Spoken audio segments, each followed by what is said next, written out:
Hey everybody, Tim Curtin back with you. I wanted to tell you about somebody that was very close to me in my formative years. When I was about 15 years old, my friend Rob Arteezy told me that he found this guitar instructor out in Queens by the name of Howard Morgan. He was a fingerstyle jazz player and he taught at the Manhattan School of Music, and I think he taught at Mannes for a while. And I started taking lessons from him because my father was nice enough to pay for them. But I used to have to take a bus from the Bronx all the way out to Whitestone. It used to take me an hour to get there, to take a half-hour lesson, and then an hour home on the bus. And I did that every week.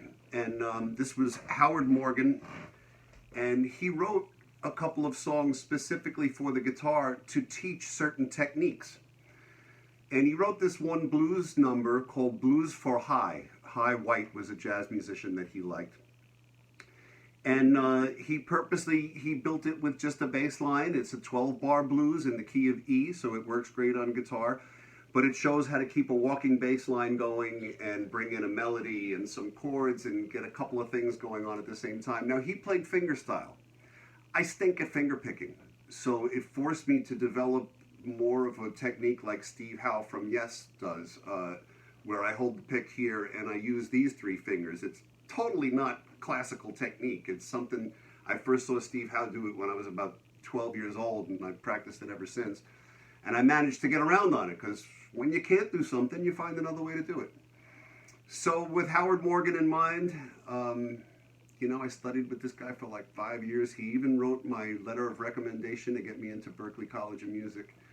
And he was just a great guy, and he passed away just a couple of years ago, but I was in touch with him just about up till the end. And think about you all the time, Howie. So here's Blues for High. And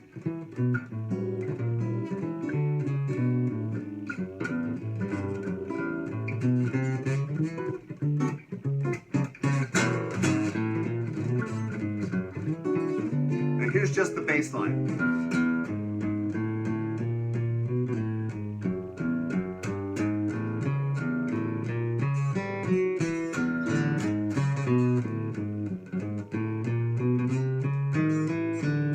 And then he brings in a melody.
Howard Morgan, Blues for High.